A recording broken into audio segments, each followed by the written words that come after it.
Welcome, Techthusiasts, to a Wednesday night Techthusiasm live podcast. Back again after being gone for a little while. Been an interesting few weeks. So we'll go talk a whole bunch of stuff tonight. We'll talk about some latest home theater news. Talk about what's been going on, kind of what's coming up, and all of that. As I get started, I'll apologize right off the bat for probably the way I'm going to sound for a lot of the next year. I have just started a sequence of braces, call them Invisaligns, call them, I think there's a different name for the one that I specifically have, Clear something or other, but yeah, fixing up a couple of teeth, and I'm on like day 2 of these things, and I already kind of can't stand them. Although braces are a whole lot better than any of 1,000 other medical devices and attachments and whatever that one could have. So I don't want to complain about it too much, but I'm definitely struggling a little bit to get used to these. I have to wear them like 22 hours a day.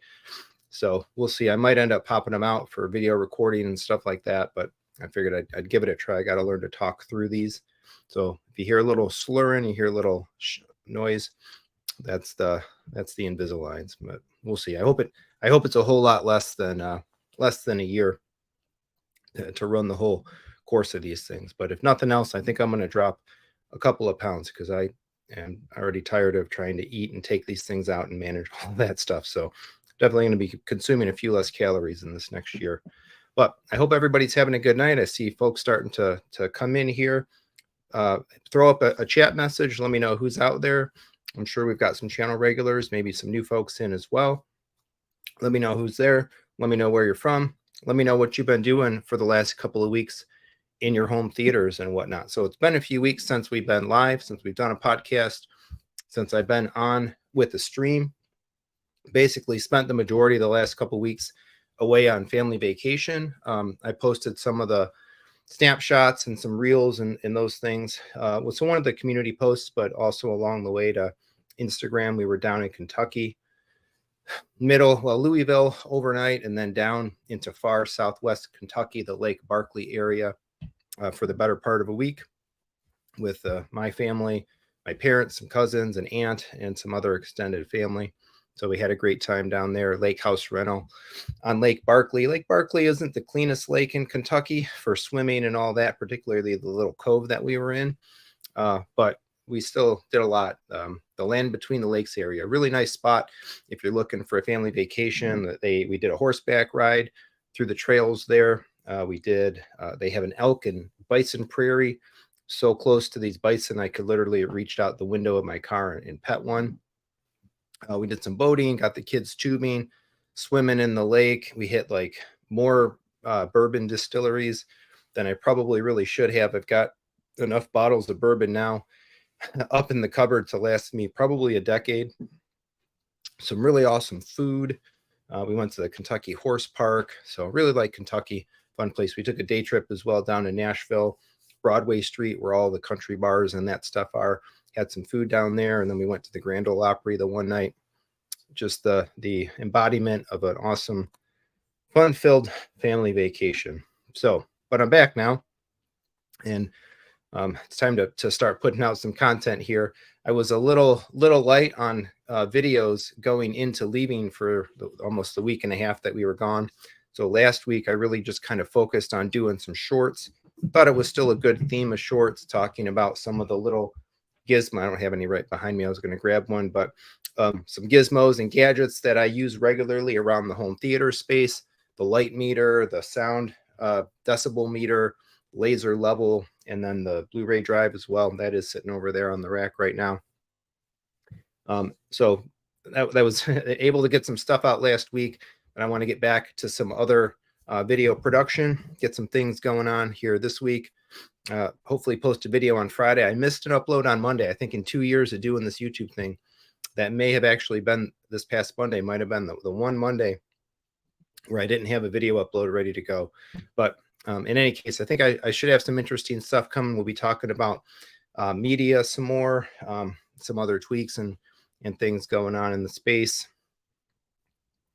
and whatever else. If you got video topics, ideas, stuff that you want to hear me talk about, by all means, share your thoughts and let me know.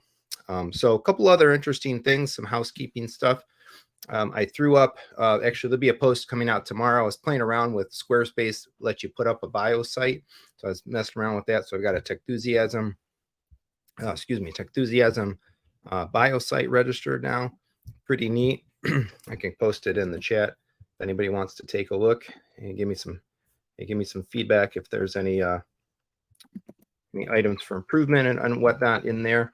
I also was tweaking some of the business aspects of the channel a little bit. I dropped some of the icons and I tweaked the logo just a hair. We really don't talk crypto anymore, and the Tesla, it doesn't really fit, I think, what people tune into Techthusiasm for. Although who knows, maybe I'll make the odd some things I still like or dislike about my Tesla video, but pretty much strongly centered on home theater, AV, entertainment, and all that. So just rejiggered some of this, tried to just freshen things up a little bit. So I was playing around with that.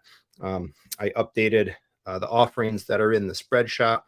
So if you've been holding out on buying a Techthusiasm coffee mug or a t-shirt or something like that, you can get the latest, greatest icon presentation there. There should be linking to some of the YouTube videos here soon, just waiting for basically a refresh to go through. So shout out to some of the regulars. Bodie's here. Good to see you. Welcome. And Rob, Rob always posts. I missed the live stream. I'll have to watch the replay. But we got Rob here tonight. Awesome. Again, everybody out there, post. Let me know who's there. The regulars and newcomers as well. Welcome. So I'm just going to kind of roll through some of the things going on, some using. Even though I haven't been around my home theater, we did actually just watch a movie tonight. Older kid was supposed to have soccer practice, getting ready for another sand tournament. I'm not playing in that one. But they canceled it. We had some really big storms rip through Southeast Michigan here, I think all the way across Michigan here tonight. So our storm sirens were going off in the middle of the afternoon. They're kind of late-ish afternoon, and power's been out. So number one piece of tech I've got in the household right now is that natural gas generator. I'll tell you, that thing, power goes out 6 seconds later, boom, we're back up. We just use everything as if nothing ever happened. So it's something to be in the middle of a massive power outage, and we're sitting in there, sitting in the theater watching a movie in the air conditioning when it was like a 90-degree day here as well. Pretty hot. So a couple of shots. Jimmy, what's up, Apple boy? Yeah, come on, Apple, buy Nintendo, right? They got to do it. Otto, welcome. Yeah, you made it. We're good. Henry George, learned so much from this channel. Thanks. My pleasure. My pleasure, Henry. Let me know what is it about the channel or the things that I'm talking about that you're finding the most of interest. And Jeremy had a lake in my, yeah, you're on the other side. You got it a little earlier than we did. He's a West Sider, Michigan. I'm an East Sider. Get the videos freezing up every few seconds. Is that Oprah Winfrey? Good evening. Welcome back as well. If my video is freezing up, let me know. I may relocate rooms. As mentioned, we're running on generator power, and so everything should be, infrastructure wise, should be good. I did get a note from WoW though that there were some service outages going on in the area, so hopefully that doesn't affect us and we can hang out and chat and have some fun here tonight. Again, I apologize for my little extra slurring. I'm wearing the new braces that I'm going to be sporting here for the next God, I hope it's not going to be a whole year, but we'll see. So as I mentioned, yeah, 10 days, basically didn't turn a TV on for 10 days. Came back tonight. We watched rewatched Into the Spider-Verse, getting ready for Across the Spider-Verse to come out on digital. I thought it was already out when I was looking at the Kaleidoscape list. My daughter was looking to pick a movie tonight, and we're big into the comic books right now. My son, we're still reading 1960s Avengers and Hulk and all that, and I'm reading now Ramita Senior and Stan Lee Spider-Man with my daughter. So we did all three of the Sam Raimis. We were going to move into the Amazing Spider-Man, but we didn't have enough time to do it tonight. So I'm like, oh, it looks like Across the Spider-Verse is downloaded to the Kaleidoscape. Let's watch the first one, because it was 5 years ago when we saw that. My kids are young enough that they probably don't even remember watching it. I didn't remember the full story. So we just fired that up, had a good time with that. That is such an awesome movie. I'm really, really jazzed to see Across the Spider-Verse. I thought it was out. I misread the fact that my K library was showing the pre-order. It wasn't actually showing the download. But a little bit of Googling suggests that Across the Spider-Verse will be available to watch on digital platforms sometime, I think the first week of September. I saw September, supposed to be August originally, I think, but they pushed it back a bit, and it was looking like September 3rd or September 8th. So we didn't end up going to the theater to see that. Very eager to see it in our own space, preferably anyway. So after the video cal, after moving the subwoofer, and the room is just rocking better than it's ever been before. Looking great, sounding great, and having a good time in there. So if you've watched any movies lately, let me know. I was hoping a couple weeks ago before vacation to get in there for a couple of flicks, but a couple of like dad movies, but that never worked out. So I still got John Wick 4. I got a couple other things on my queue list that I want to try to get to and watch sooner than later. But again, summertime, it's just busy. Our lives are really busy, family time and all that.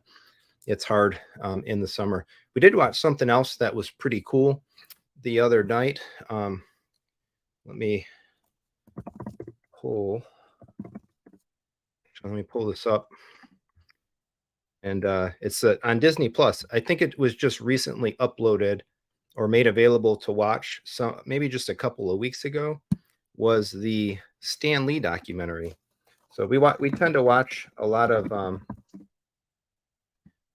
documentaries in our house here. I'm going to try to put up a little screen share. Boom. Yeah. So this guy here, Stan Lee, it's about an hour and a half. Pretty good. Basically all about Stan Lee's life, the creation of Marvel Comics, and all that. I've been big into a comic book swing lately, as I've been talking about, mentioned on the channel, and all that. Picking up some old books again here and there, and reading the stuff with the kids. And I actually recently read a couple of, say like biographies, essentially, or like comic book historians. There's a book called True Believer: The Rise and Fall of Stan Lee. I knocked that one out. Another one called Batman, Bob, Bill, and the Dark Knight, all about Bob Kane and Bill Finger and like the real creation of Batman. Then I'm in the middle of a book called Slugfest right now, which is like the history of Marvel versus DC, kind of from a business perspective. I like reading business books from different industries and things that I am interested in paying attention to. So I thought the Stan Lee documentary was pretty well produced. They basically took all these different cuts of him talking about his life and Marvel Comics and superheroes and all that stuff. And so it was him talking the whole time. Of course, he died a few years ago now. But the splices were taken from all different parts of his life and interviews, and they put it together into a pretty cohesive story. One of the big things about like comic books and all that stuff has to do with who gets the real credit. Did Stan Lee really create all these characters? Did Jack Kirby really play a bigger role? How big of a role did Steve Ditko play in the creation of Spider-Man? So I thought they actually did a pretty decently fair job of not just giving all of the accolades to Stan, even though, of course, he's the public face of so much of what we like in terms of Marvel Comics and Marvel superheroes and Marvel Cinematic Universe and all that stuff. There's a lot more nuance to the creation of those things behind the scenes. So Terminator saying, yeah, in the Spider-Verse, best comic book movie, in my opinion. Yeah. Oh, yeah. It sounded awesome. Looked great. Or the new one. Yeah. I think that the accolades of the new one, I'm really excited to see the new one. I might be mixing them up, which one was across and which one's into it. I mean, the first one, I don't remember which ones was. We watched number one in any case. The second time that I've seen it, we watched it again some time ago, but the kids didn't really remember seeing it. I didn't even really remember the whole story for that matter. Otto saying things not been the same. Yeah, since passing the Stan. So many. It's like a whole generation of comic book creators, like the fathers, forefathers of like popular culture as we know it, are like now gone. John Romita Sr., who's really responsible for the way everybody sees Spider-Man. was kind of one of the last ones to go. Neil Adams, Stan, Jack Kirby, like so many of these guys are gone. Getting old. Time is a wicked fellow. Terminator says, I watched 65 last week. Cool. Yep. I think I've got that on my Kaleidoscape downloaded. It's on the list, the list of movies that I may or may never get to in my life. So IMAX in Grand Rapids. Oh, actual 70 film projector. Oh, yeah. Oppenheimer. Oppenheimer's looking good. Barbie's getting a lot of discussion as well. So I think we're in a really good moment, like kind of an upswing in a way of like, cinematic activity and stuff. And it's actually kind of cool. As much as I'm the comic book fan and all that, I kind of like seeing other things like being really good. Of course, Spider-Verse is a comic book movie itself, but it's cool to see some other things in cinema that are not specifically superheroes as well. So pretty good. And also still some old nostalgia, I guess, in the wake of Barbie. Julius, super original Techthusiast. Hello, my friend. So yeah, so I'm hoping, well, we'll see. Between now and maybe leaving for Audio Advice Live, maybe we'll still have an opportunity to get a movie in there. I think next up on the family movie watching will be The Amazing Spider-Man. I never actually watched the two Sony Amazing Spider-Man movies. They just came out in a period where, it's been hard to find time to watch movies. They never were like super well regarded, so they didn't hit the top of my viewing list. They've been kind of sitting out there waiting for me to watch. And so cool. My first viewing of those movies will be with the kids and with the family, as we kind of basically continue the whole Spider-Man kick. So pretty fun. Let's see, coming up, we've got Cedia coming soon. So we got hopefully some big home theater news, hopefully some awesome Kaleidoscape. We're a little over a month away at this point from Cedia. I hope we'll have some really cool surprises. There's starting to be like some business level postings about who's getting together and what rooms, and Trinoff is going to have like a super experience room. I don't expect to be making Cedia this year, hopefully maybe next year, but Audio Advice Live, if anybody's around Raleigh or able to make the trip, not this coming weekend, but next weekend, will be that big event. Pretty cool. I will be there, and several other of the folks in kind of the YouTube home theater space will be there, home theater hi-fi space.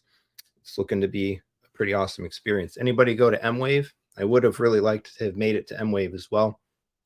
Of course, we already had this lake house and this family trip booked over the same time period that we were on. But I was definitely paying attention to everybody and Youth Man Michael's videos and all the follow-up content that's coming out of there. I think they had a really interesting variety of setups in terms of like facing many brands and models of things off against each other.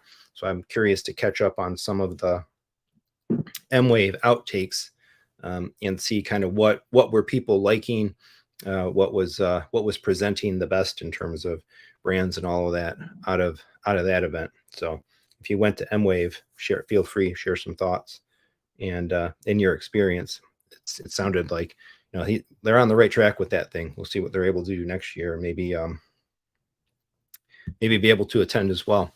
Bodie saying going to Audio Advice Live. Awesome.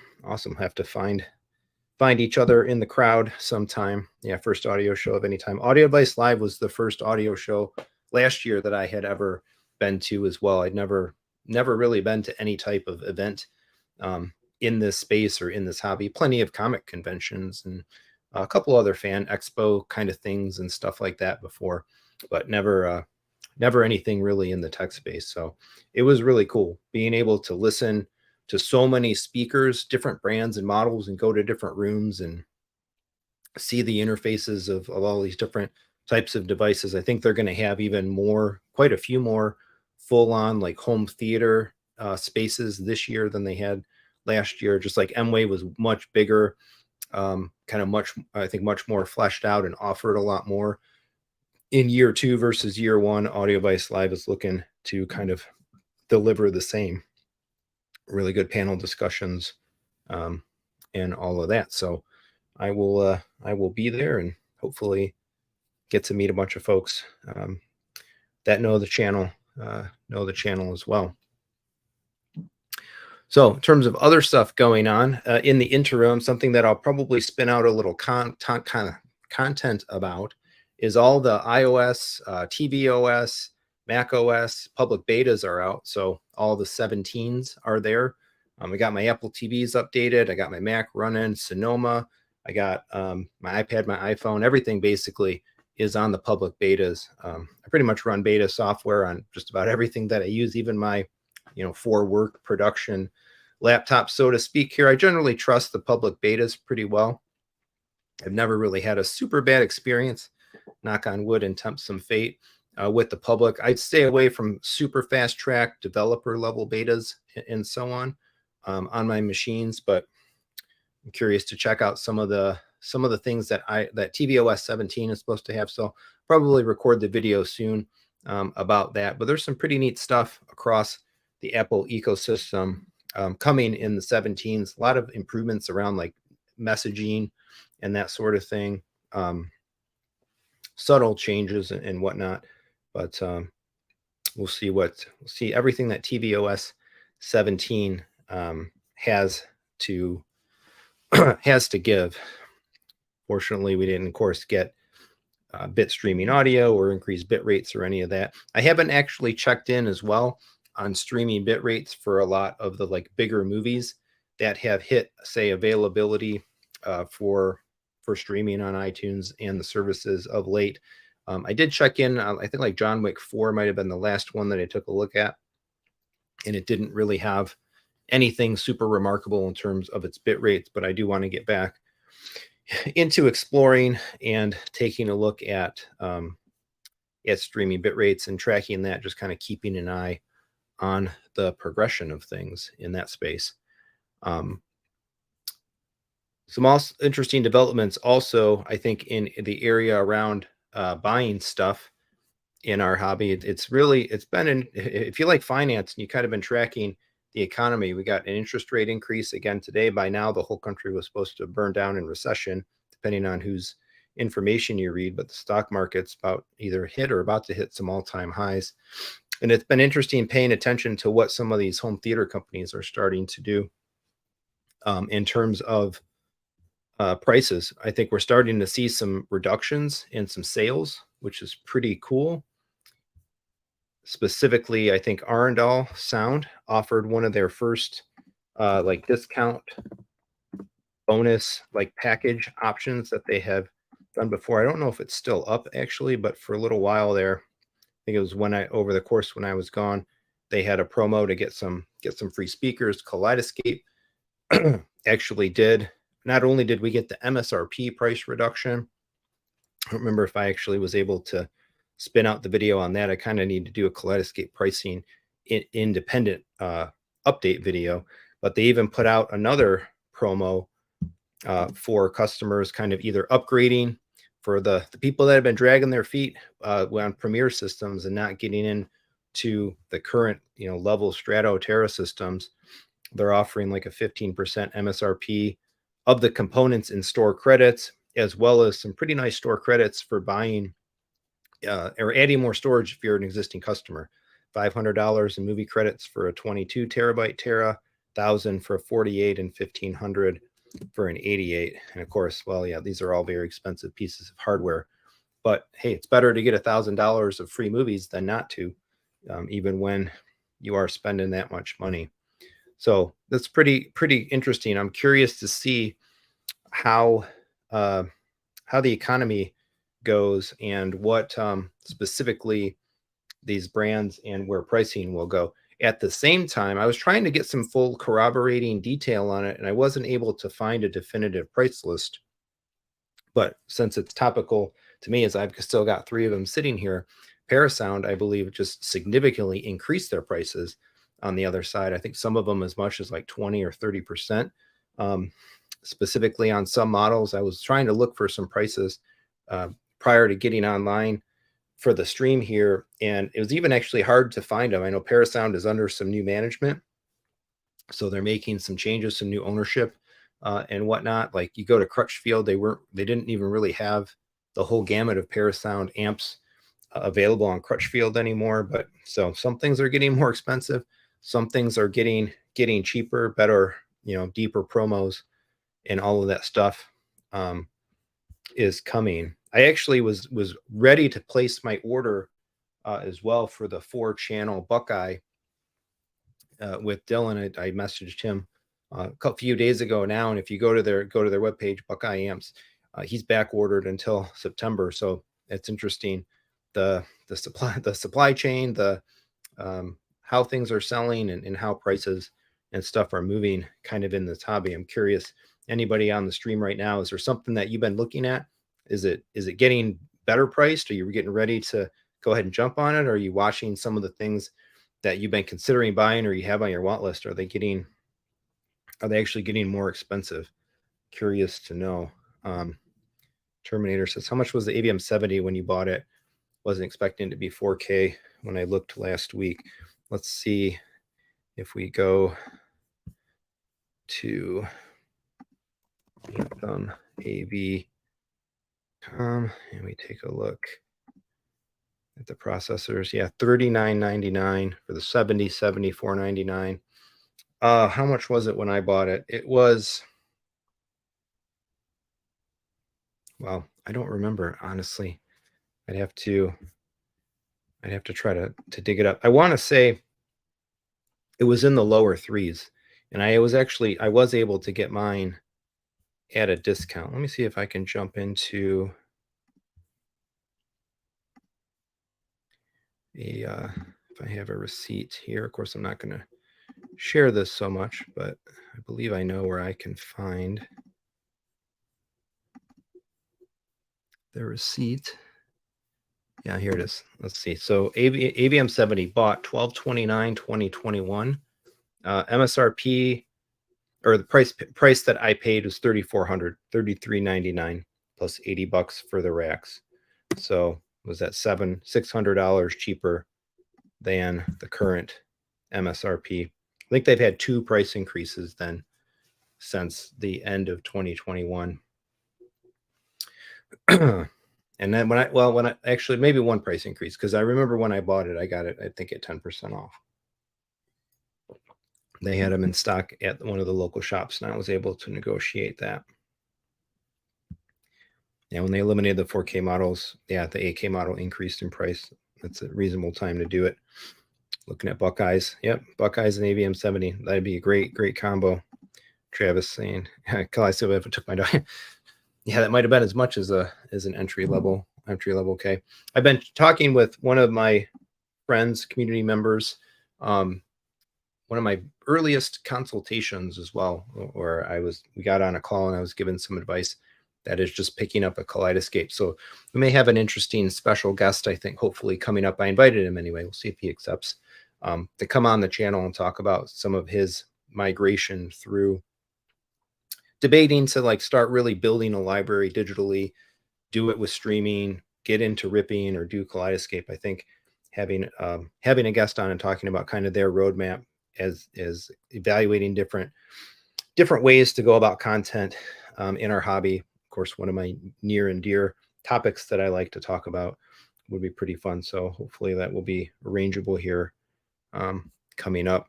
Something else that I feel like I'm getting emails every couple of days about prices going up is service prices. So in the course of, I think, just the matter of, well, since the last time I streamed, Paramount Plus added Showtime, and I used that, I think, as an excuse to raise their prices.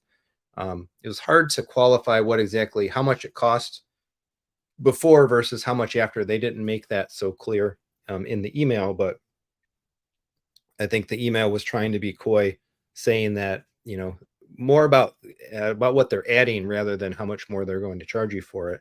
But in any case, there's a lot of consolidation in the streaming space happening, and we'll see how that may continue to go. The other one that I just got an email for is Peacock. So I subscribe to pretty much all of these things. More, if for no other reason than I use them personally for some things. And of course, I like to be able to have all access to all of these services to check the streaming rates and whatnot. I've been a Netflix subscriber of my own accord for a very long time. I get Apple TV Plus because I'm an Apple ecosystem kind of full bore. So it just makes sense to subscribe to Apple One. We get Apple TV Plus out of that, amongst the other things that comes with it. Of course, I'm a wrestling fan. I like being able to watch the WWE premium live events. That stuff is all on Peacock now, which is kind of nice actually to get the NBC stuff and have the WWE stuff rather than having to subscribe to an independent WWE network. I went ahead and bought Paramount Plus when it came out, again, just so that I could have it and test it. I get Max or HBO Max at the time, because I'm an AT&T subscriber. More on that in a second. But yeah, Peacock going up. Let's see here. Premium. Actually, I could probably share this. Let me reshare the screen. And I took a little screen nab of it here. So we're looking at, what is that? $5 to $6, a 25% increase in just basic Peacock. We're going from Premium Plus 10 to 12, 20% increase, and then the annual is going up $10, and so we're up 20% Premium Plus annual from $100 to $120. My Peacock isn't actually the Plus. I have the commercial version, but I think I may end up just paying the money and kind of getting that one too. Again, I have most of these things because I use them as much to make content and check technology and all that as I do to actually watch anything on them. But I also got this one, which I thought was interesting. I'm an AT&T customer. We've got one of these top level AT&T unlimited plans. And there was some conjecture over whether HBO or whoever really owns all this stuff now, or Warner Brothers, right? Moving kind of off of the HBO brand and turning it into Max, and what are the prices of that going to be versus what they put into it, and would Max be maintained as a benefit of being an AT&T unlimited data program customer? And so I think this email literally just came in today that we're going to get to keep Max, but they're increasing their prices. Starting with the August bill cycle, your monthly charge for unlimited elite will go up by $250 per month per line.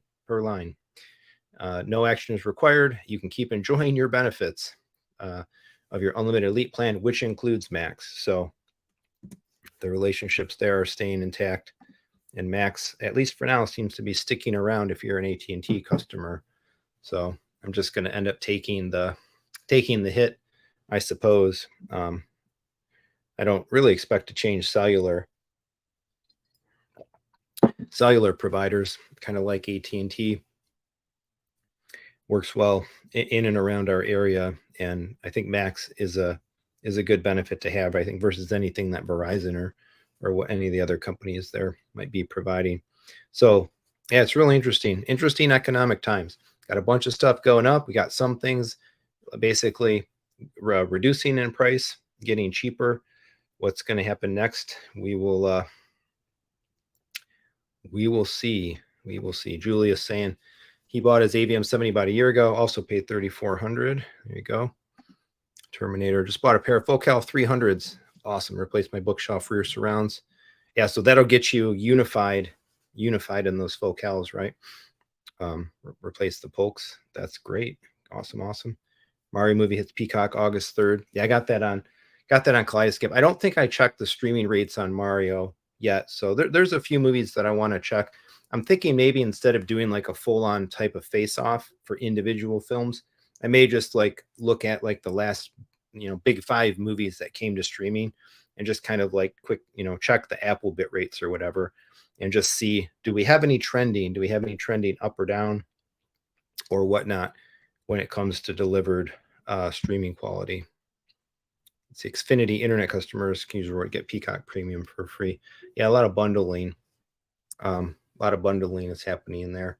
Kind of goes into the rumor too about that Disney and Apple, which wasn't really a thing apparently in the end. That was kind of not necessarily misconstrued, perhaps, but maybe taken a little bit more out of a recent interview. I think it was Iger was doing, and talking. But in any case, I hope Disney hits the brakes a little bit on some of their content stream and all of that, and keeps focuses a little less on volume and a little more on quality coming up. I don't think, much as I'm a comic book fan, I don't think that a lot of the comic book content that we've been having on the video side of things has been living up to the quality of the original stories.